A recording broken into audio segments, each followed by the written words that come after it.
Hello everyone and welcome to a quick Microsoft Teams tutorial. In today's video I want to show you how to turn off Teams notification or just how to mute them during meetings and calls.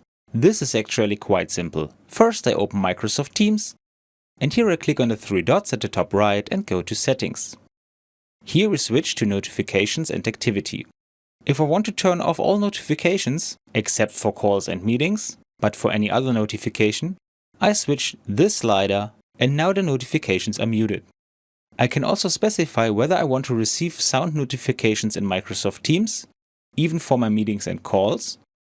And further down, we can specify whether the message should be shown to me in advance in a preview, or more importantly, whether the display notifications should be shown during calls and meetings.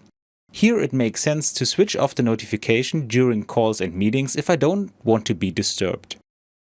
And that's all you need to know. I hope you enjoyed the video and I will see you again in the next tutorial. Until then, your tutorial guy. Bye!